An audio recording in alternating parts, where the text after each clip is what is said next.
Ahoy, everybody. Welcome back to another edition of the Whiskey Gingers podcast. I'm Brandon. He's Chris. And we've taken about 3 weeks off now from the live weeks. Yeah, from the live episodes. We did put out a little bit of cruise content, which we'll get into, I'm sure, after this week's whiskey. But it's great to be back live. And we're going a little bit of a different direction. We're still kind of in that beachy Caribbean,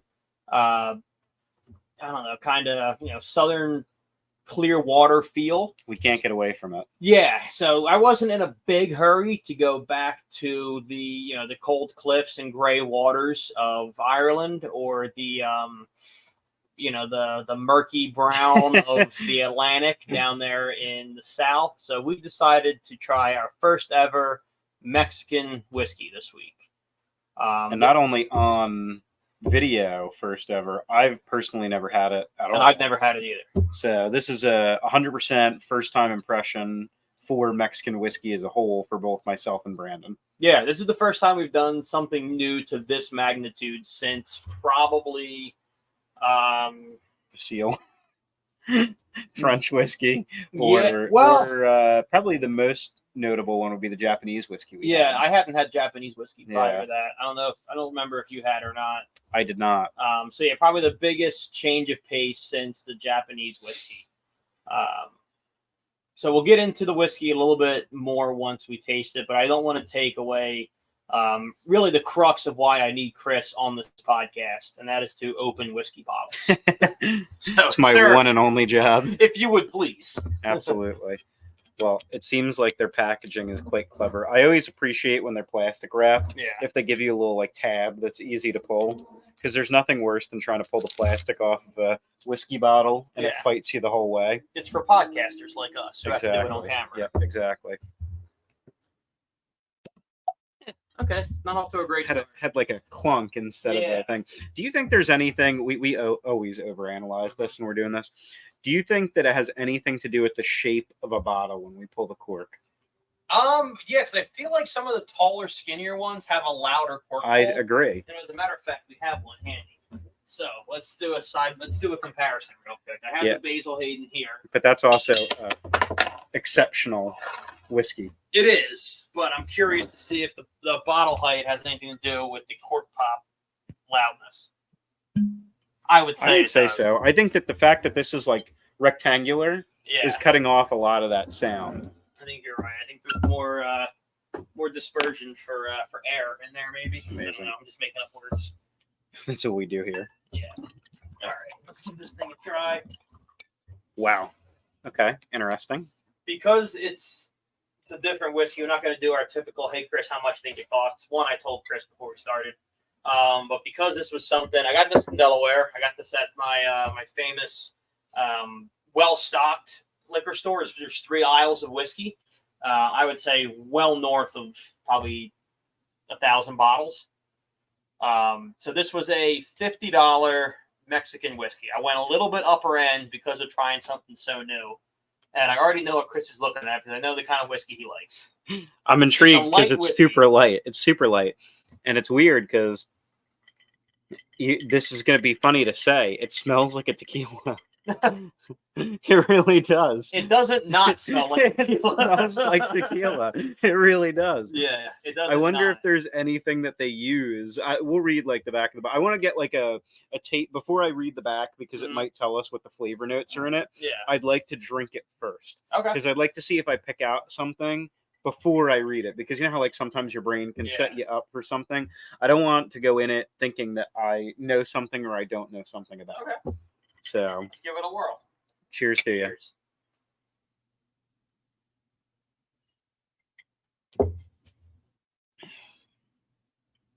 I'm trying to think. That's different than any whiskey I've ever had. It really is. It's totally different. I don't know where to start. It tastes to me like it's in between a tequila and a scotch. Yeah.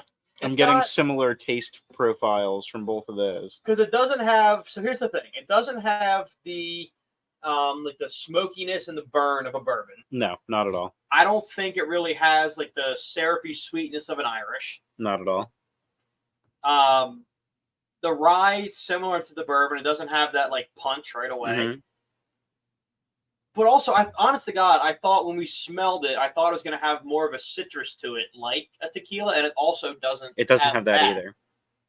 It does have a little bit of peatiness, like a Scotch does, though. Yeah, it kind of does. So out of curiosity.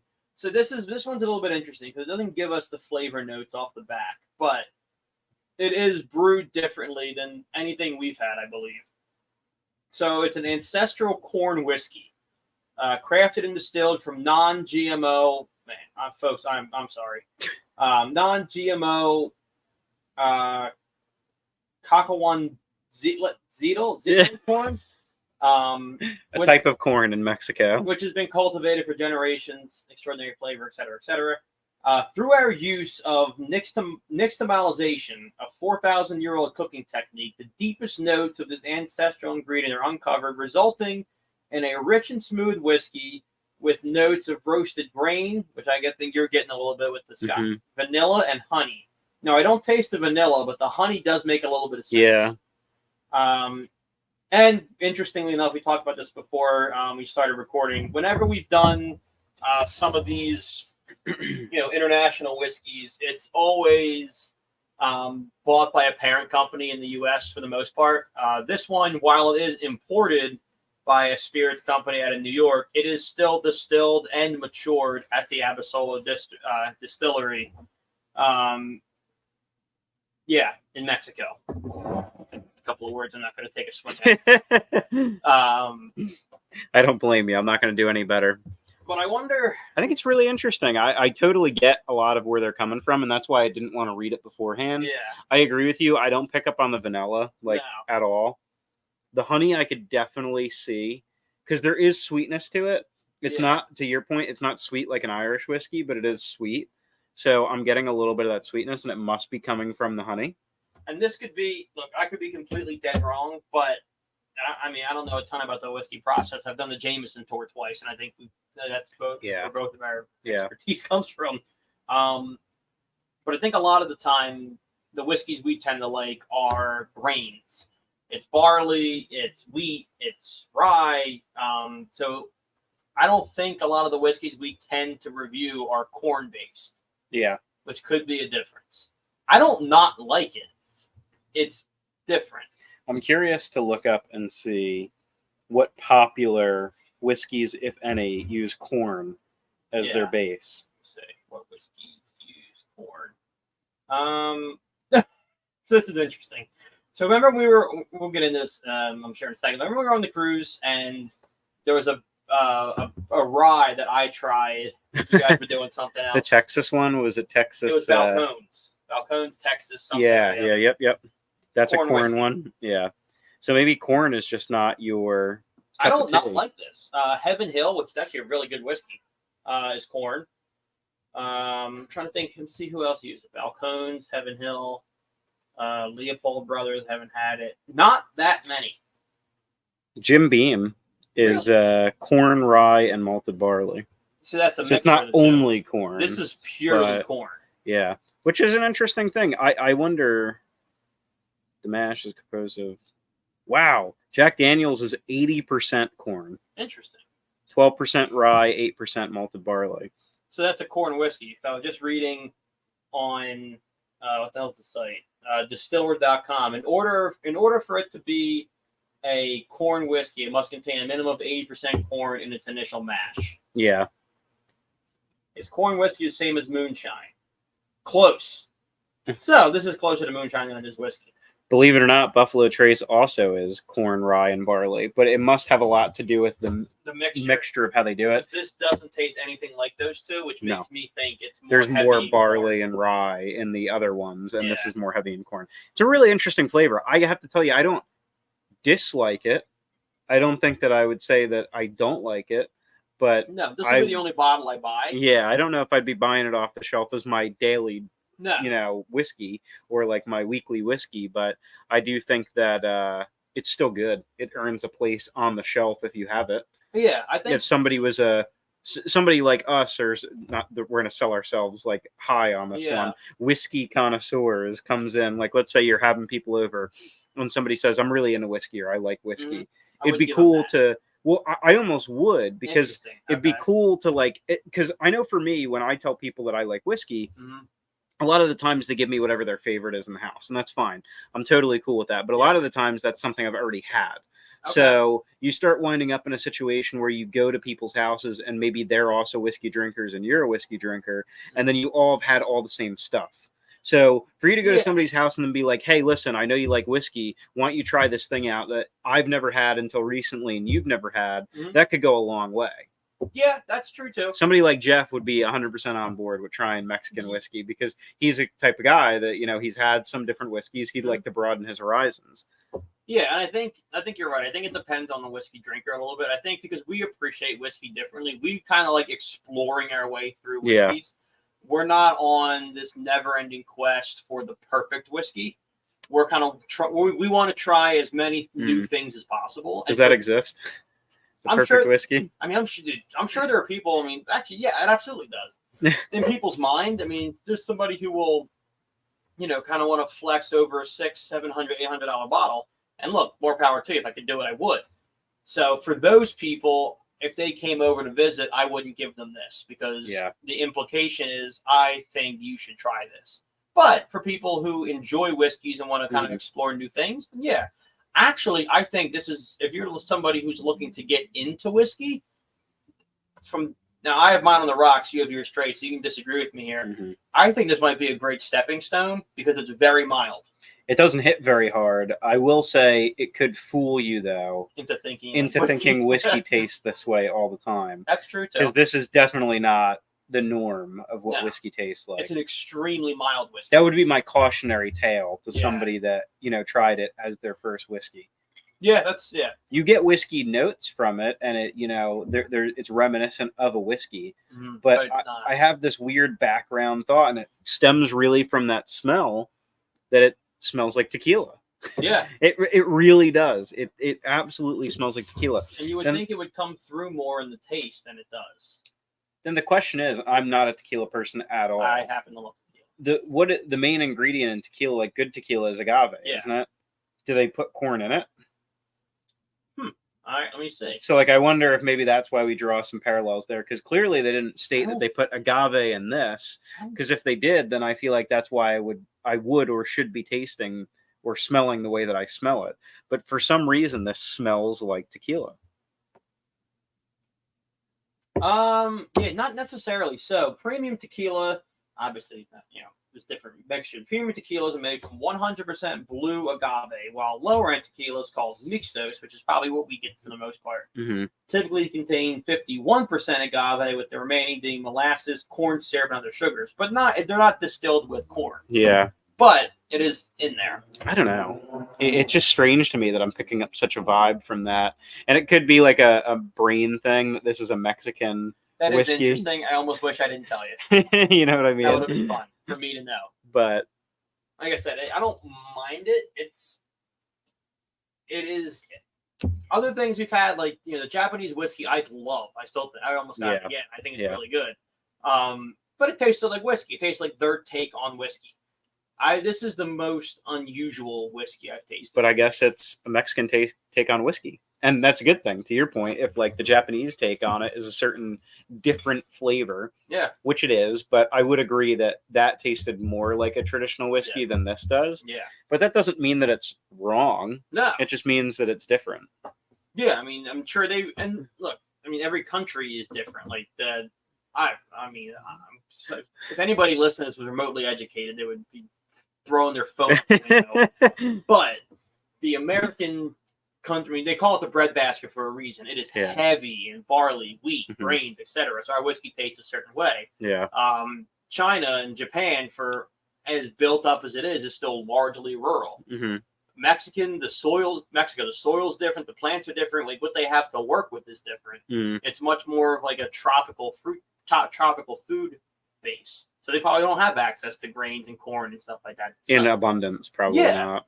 Yeah. So they have to make it differently. And if that is the case and they don't have access to typical whiskey ingredients, I applaud them for getting as close as they did with what they got. Mm-hmm. Oh, it's certainly reminiscent. Like, you can market it the way that they did because it's a whiskey. Yeah. You know, like, it is truly a whiskey, and it's good. I don't mind it. No, it's fine.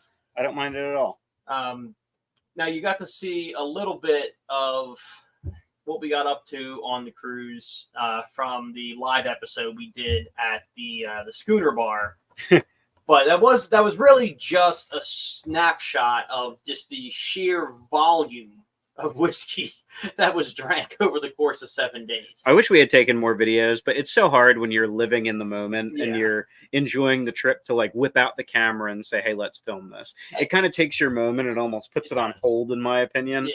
And like, that's where it gets tricky. The fact look, I was hoping we were going to get a clip of me, you, and Jeff drinking whiskey. The fact that we put out, I think it wound up being like 6 minutes. I don't know what you edited it down to, but of raw content. Mm-hmm. I was pretty happy with that. No, it was good. Being on vacation. It was good. And the audio quality was questionable for sure. Not your fault. It just so happened that there was a live performing singer went on about 30 seconds into our right into our spiel. That one was so that was a little tricky. It was that was one of, you know. So we'll take. And look, stop me if I'm missing anything, but I think as far as if we're talking like our whiskey journey on that cruise, we had it at dinner every night, but it really, I think, started at Vintages. Absolutely. I 100% agree. So that shout out to Andrew and Kingsley. Yes, dude, Andrew. Yeah, Andrew was the man. Kingsley got overlooked easily, but he was also a really cool dude. But that was one of those 2 Point living in the moments where that is when content-wise, we 100% should have done the episode. Yep. I mean, we had the greatest whiskey we'll likely ever buy. The highest price whiskey ever. Yeah. And I would say it was one of those situations where the price justified, the taste justified the price. Religious. Yeah, the taste justified the price, and it had a lot to do with the experience. It had a lot to do with what we were doing on there. We touched on that when we were in the live video, but we really didn't get to talk about it much.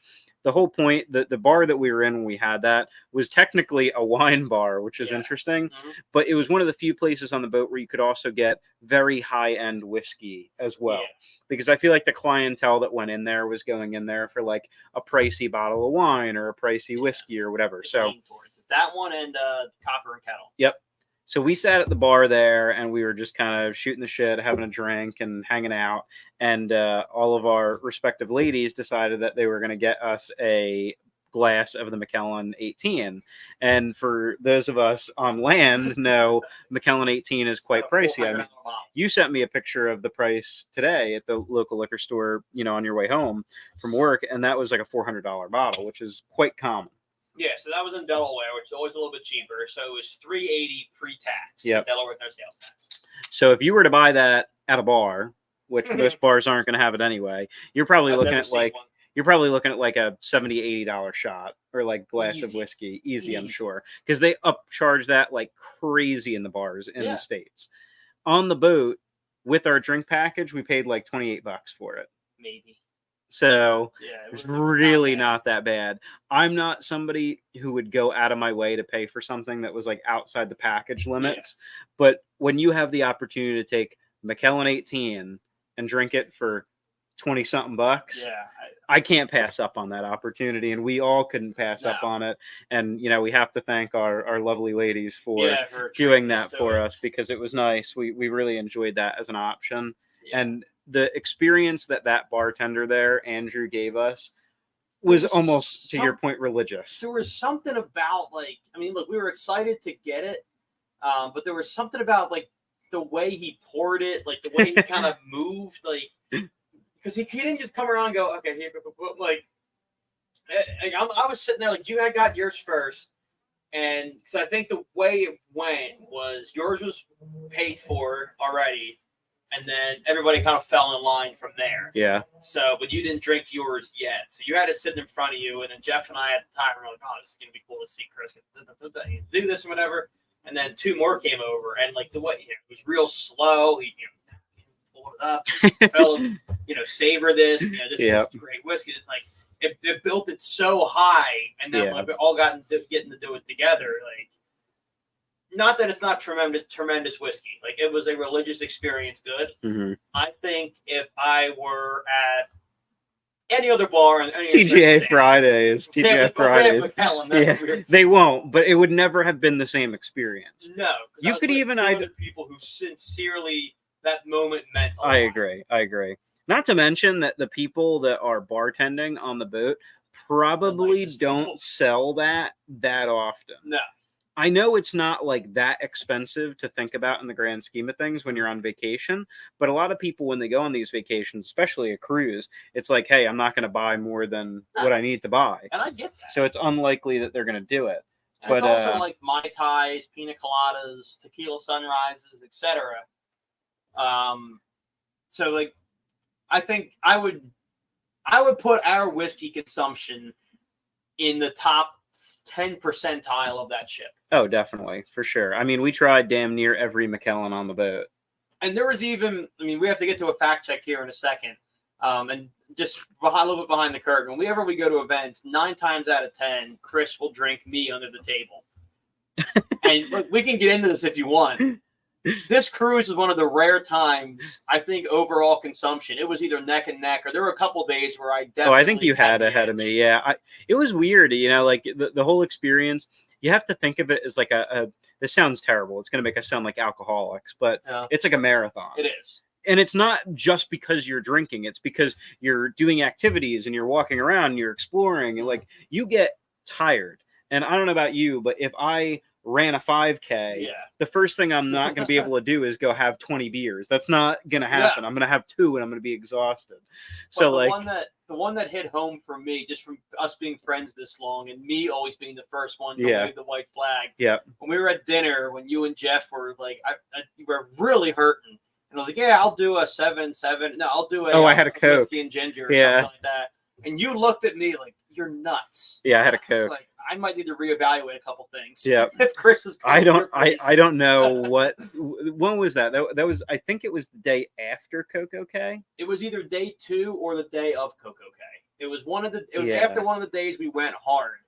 And I still had a little bit left in the tank. Oh, I had nothing left in the tank. And you were like, you're really drinking whiskey right now? I was like, yeah, it's dinner. You're like, you're nuts. I couldn't do it. I was like, okay, I got to reevaluate my life choices. I couldn't do it. To be fair, that day at Coco K, it was like 9 a.m. drinks. That shit was crazy. You guys were both insane.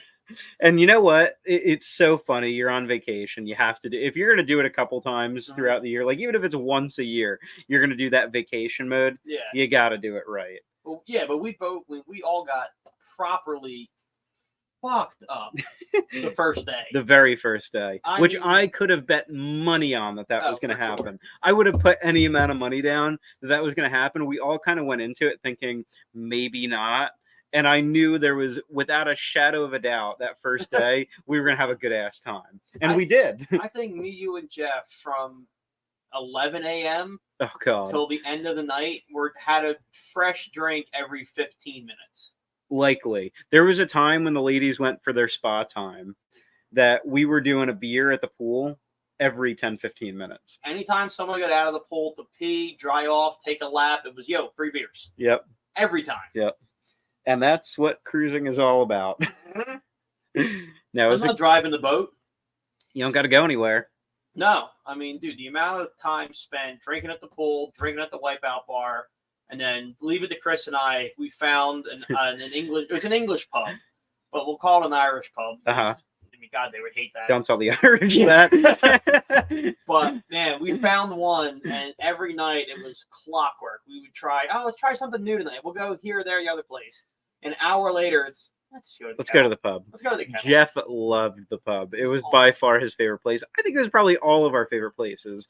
The atmosphere was good in there. You got really good drinks in there. Their selection was incredible. It was the bartender with crazy eyes. Oh, Serge was awesome. Serge was a fucking man. Serge was awesome. We had a great time. How he didn't get fired is beyond me. We did get fact checked on our Macallan 18 cost. It doesn't show, it was from our producer. It didn't show how much the after drink package cost was. I don't really remember what it was, but the before cost was $45 for a shot for the Macallan 18. I think you're in the ballpark because the drink package covered up to, I think, $15 per drink. Yeah, we may have been closer to the $30 mark than the $20-something mark, but either way, I think that that is a steal for trying Macallan 18. Yeah, I mean, you really can't go wrong. For us to get it again, like you said, by the glass would be 80-something bucks. If you can find Macallan 18 for $30, jump on that in a heartbeat. Yeah, it was absolutely delicious. All the Macallans that we tried, I think I tried the most out of everybody of Macallans because I kept getting different ones. Yeah, I know you did all of them. I did 18, and I believe I think Terra was the only other one I did because it was by the glass. It was under, so that one was included. So Terra was included. So I didn't, no, Quest. No, I thought Quest was money. No, you're right. Quest was the cheapest one. So I did Quest and 18. Yep. Which is funny because you did the one that was included and the one that was the most expensive. I thought Terra was up there. It was Enigma was up there. That was the one that Surge did. Yes. Surge, that was when we did the whoop. Surge gave me the extra pour. The old pour and a half. Shout out to Surge without getting him fired. Before we got to meet that other bartender, there was Surge, who was kind of like our guy, I would say. Like he was kind of hooking us up. And then there was another bartender who we would meet later, and he turned out to be awesome. But we didn't know that at the time. Yep. And Surge did that kind of funny pour and a half, and he was kind of laughing with us. And the other bartender shot him a look. And before I knew any better, I was like, "Oh fuck, we got Surge fired." And it turned out that dude was also awesome. He was. I will tell you what. I don't know if we saw Surge after that night, so maybe he did get fired. He didn't serve us anymore, but I did see him. I think he was told no mas. I have to tell you, all of the people on these boats, anybody that's working on these cruise ships, pay them so much attention because those people are the hardest working people I've ever met. Yeah. And they're awesome human beings. Like all of them want to learn about your culture. They want to learn about where you came from. They want to share their life experiences with you. And they have a lot of life experiences. So it's worth doing. Like they really are. I would spend much more time on a cruise with people that I didn't know. Like if we had not been there with you guys, I would have spent so much more time just getting to know the people on board the boat. That would be the a people really working there because concept. And I get why it's very interesting. But imagine how much time you would spend if they had a crew bar. They do, but we're not allowed in there. That's what I'm saying. But imagine if I don't know how you would work it, but it's kind of like the bars we appreciate, like an on-ship dive, where they need that. Around midnight, you catch the wait staff getting off shift and blowing off steam. Smells a little bit like stale cigarettes in there. I'd be sitting there like, lay it on me. Hit me. Wait, what are we doing wrong? What's the craziest shit you've seen today? Is your boss riding your ass? Tell me. And they definitely don't want to drag people into the mix because I'm sure they're told not to. And maybe they just feel like a lot of the people that work on these boats have a culture of very high level respect. And, it's like Disney World too. It's an illusion. So it's very interesting, but no, I think that the people on there are some of the hardest working people I've ever seen. And I mean, the truth is, or the proof is in the pudding. They work for 7 months straight on contract with no days off. Yeah. So it's insane. I hate to say that for them. I hate to say that for them because it's kind of unfair in a lot of ways. Yeah. But we're there fat, drunk, and happy. I know it's unfair, but they are really amazing people. If anybody's ever on a cruise, take the time to talk to him. You'll learn a lot, and it'll be a really fun experience. Yeah, and if I get he'll want to tell you his whole life story too. He's so cool. He was awesome. And then there was the only time I ever got a bartender to crack. It was a night where we all kind of went our different ways for the night. And my girlfriend and I were drinking at it was the outdoor bar, Trellis Bar. And we were talking to this one guy, and something bad had just happened. And I was sitting at the bar, and I was like, he finally snapped. And I was like, talk to him about it, man. What just happened there? And he goes, I forget what it was. It was a blender drink. He was like, so I just made, it's called a Mai Tai, whatever. It's called a pina colada, but it's a blender. I just made a pina colada. Woman behind her goes, I'll do a pina colada. I would have just made two. Yep. And it was like watching Mickey Mouse lose it. Yep. I was like, yes, this is what we're talking about. What a pain in the ass. Drink and let's talk. They need a cruise line. You know, like those restaurants, what is it, Dick's or whatever? Like when you walk in, they're like assholes to you. Yeah. They should do a cruise where the people are allowed to be as mean to you as possible. I would 100% go on that in a heartbeat. You'd go for the buffet. You'd go for something. They'd be like, you fucking fat ass. What are you thinking coming back here for thirds? You want me to get your rascal scooter? They start fat shaming you on the boat. I would love it. I think it'd be so fun. Oh man, that would be great. And we did hit the buffet at some weird hours. Yeah, we did. I shouldn't say we. One of us hit the buffet at some weird hours. I gotta tell you what, the food on that boat was way better than like you would expect on a cruise ship. Oh yeah. I think it was delicious. Everything that we had on there was great. Yeah, you don't have to really spend. I mean, like, all of us did, I think, 1 or 2 specialty days. Yeah. But I gotta tell you, it's not really that necessary. That's what we tried to tell you guys from the beginning. Yeah. I think it's worth it in some senses if you feel like you want to have like a little bit of a change. Like we did the hibachi thing. Yeah, we did the steakhouse. You guys did that. So it's a little bit of a change and it breaks it up a little bit of the monotony. But that main dining room menu is different every single night. And it's got at least 3 bangers on it every time. I would say, like, from having the steak in the main dining room and the steak at the steakhouse, I would say the steakhouse is 10% better. Marginally better, yeah. Yeah, like, it's better. I mean, and then the experience is the atmosphere is better. If you've never been on one of these ships that we went on, they put Central Park on water. So you can dine outdoors on the water on a boat with trees and stuff, which is sick. And, the service is top-notch. The wine's phenomenal. Like, all that stuff's great. But food for food, if you would have given me a dining room steak at that steakhouse, I wouldn't have been upset. No. I would have gone, this is also great. No way. Now, hibachi, they can't do the dining room. That'd be sick. Yeah, it would be cool. We didn't do the hibachi experience. We actually tried to, but they were booked for it. So we just did like their regular dining room experience, and we had probably I'm not even a sushi person, like, at all. Me either. I don't really like sushi. I had some of the best sushi I ever had on that boat. Really? And I did like this big ramen bowl. The portions I could have not eaten for 2 days, and I wouldn't have been able to finish. The way that they did it is you got like 2 appetizers and a dinner. Okay. With like your purchase or something like it was a ludicrous amount of food. No one person could have finished the amount of food that was here. When they gave me this like ramen noodle bowl, it was this freaking big and this tall. It was impossible. There's no way. If they just gave me that, I probably couldn't have finished it. Yeah. Then they gave me like 8 rolls of sushi on top of that. And we had an appetizer that we shared. I said, there's no way. It's not possible. Although you look at some of the people on the boat, it's like, yeah. So I felt really bad because, like, I hate wasting food. So you're sitting there and, especially with, like, the Asian culture. Yeah. And it's tough because where are you going to put it? You're on a boat. You can put it in your mini fridge, I guess. But then you have no way to heat it up again. So it's tricky. Plus room service is $8. Yeah. So you'd rather just get that. I had a grilled cheese at room service in bed. So did I'm the only person that didn't. Everyone else got that famous fucking grilled cheese from room service. That was only because we accidentally took a nap. Oh, I remember that. And we wound up sleeping through the last buffet time. Yeah. And we needed to eat something, so we got room service. But yeah, I was the only. What was funny was I was at the pizza shop with Jeff, and he goes, "I'm going to order grilled cheese." I'm like, "We are at a food right place now eating pizza." Yep. And I know we're a little bit over the 30, but I want to take the last maybe 5 minutes or so, just in general, and appeal to the people of the Bahamas. What are we doing? Oh gosh. Like, not the people of the Bahamas, the Bahamian government. You got to figure on any given day, you got 6,000 tourists rolling in. Meet me halfway here, man. Put something in. Like, it's tricky. It's really interesting. My experience in Nassau was interesting because when we first went to Nassau, it was in 2021. All right. It was like right after COVID. Like once the restrictions for cruising and traveling was starting to open back up again, we had went to the Bahamas, and it was a totally different experience. The whole port has changed in 2 years.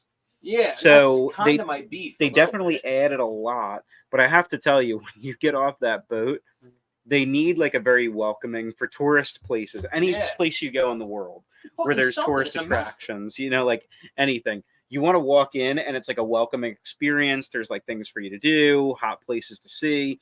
They've definitely done that a little. Like they've taken, trust me, great strides in that direction in the last 2 years. But you take like one step outside of that port area and you're like, I'm not in a tourist city.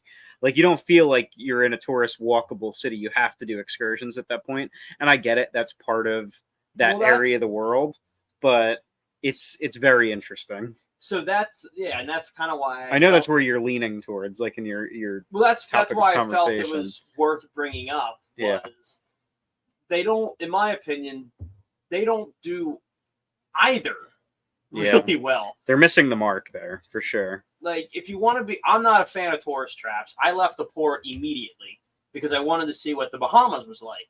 You're not going to find it there at the port. Well, that's the thing. We walked a mile inland because I knew that. I was like, no, the further we get from the port, I want to stop seeing Americans.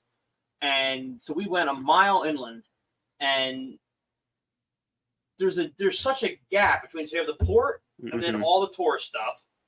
Jack shit. Yeah. And then I'm sure maybe 3 miles in, you might hit some local stuff. And that was it was the trickiest thing to maneuver because I didn't want to do the port because all of that is just set up by Royal Caribbean, Carnival, whatever. And they're expensive too. And it's expensive. We bought a shirt there. It was like $35 for like a t-shirt. Oh yeah, we went to the straw market and got half. It's what you do. You go in there, you get ripped off, you go back to the boat. But we walked all over creation trying to find some sort of authentic Bahamian spot. Yeah. And they're just not there. No, not in that area. And it probably has a lot to do with where the boats dock. I mean, like... Yeah, it might not be, like... I feel like that's not the best area. Because think about it. It's like, if you want to... This could be like a terrible example, but I'm going to use it as an example. If you get off a boat, a cruise ship in New York City, at New York City's port, and you walk off the boat, I don't think that's a good representation of New York City as soon as you get off the boat. There's like certain boroughs and certain areas that you'd have to walk to, and you'd have to walk through some shit and stuff, and it would be like weird. That's true. Bayonne, you're right. That would be a better example. Bayonne, like there's plenty of areas in New Jersey that are amazing on the Hudson. Yeah. Like go to Hoboken. Yeah. You literally, that's Hoboken, like an amazing place to see. Jersey City. And if you weren't a local and you went there, you'd have an amazing time. Yeah. But to get to Hoboken from there is not only a hike, you'd have to go through some really shady and annoying areas to get through there. Exactly. Right. So I imagine it's very similar in other countries. But what was so interesting, and the Bahamas was the first time I was faced with it, was we found a local place to eat. It was in a strip mall. It was sensational. By the way, the U.S. start importing conch. Shit's fucking amazing. Conch is good. It's so good. And I was asking the guy, I was like, look, what's a good, local bar, or where did you guys go? Mm-hmm. I've never been gatekept so what? He didn't want to give you the secret. He sent me to Senor Frogs. I'm like, buddy, the biggest tourist spot on the island. I've seen that on enough sorority Instagram pages. I know I'm not going to Senor Frogs. Where did you go? He goes, no, Senor Frogs. Like, it's a mile that way. I'm like, and then it hit me. I was like, oh, you don't want me at your bars? Yep. Have a goddamn good time. Oh, man. But that was just so unique where typically, and it's not just like, tourist traps. I've been to Haiti, and they want to show you where they go. Yeah. The Bahamas was the first culture I've been a part of where they were like, no. You stay here. Yeah, they're holding out on us. Yeah.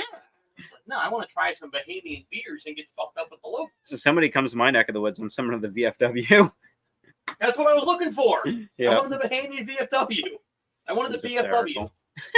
The BFW. But they weren't having it. So that was the only part that was interesting. I mean, Cocoa Key was sick. Port Canaveral, Florida, been there. Yeah, been there, done that. Bahamas.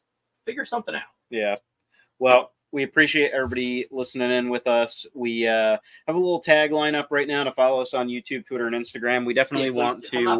I'm not paying $11 to live stream this shit. We definitely want to have you guys on there. We're trying to increase that, that follower number. It's important to us. It's important for the future of this in general. Yeah. So if you know anybody that's interested in following us, tag us in it, shoot it over their way, make sure that they get to see it. But again, we're always happy to see you guys. Unfortunately, it's not coming back to Twitter lives. I mean, we're just not doing $11 a month for a podcast. Doesn't bring in money. It's always going to be on YouTube, and we'll also probably post our YouTube link to Twitter on our account. It'll be totally fine. Account. We just won't be able to go live. Yep. So please grow the YouTube. We'll be posting some clips and things in there. We'll post. We'll look into Instagram. Maybe we can post shorts. Yeah, I can do some editing too. We'll post some clips on Insta. But anything other than Twitter at this point. X. No, Twitter. We're about to exit out. Yeah, we're about to. Yeah, I'm exiting out of X. Amazing. $11 a month. Thank you guys so much for joining us for another week of the Whiskey Gingers. We'll catch you guys next time. Peace.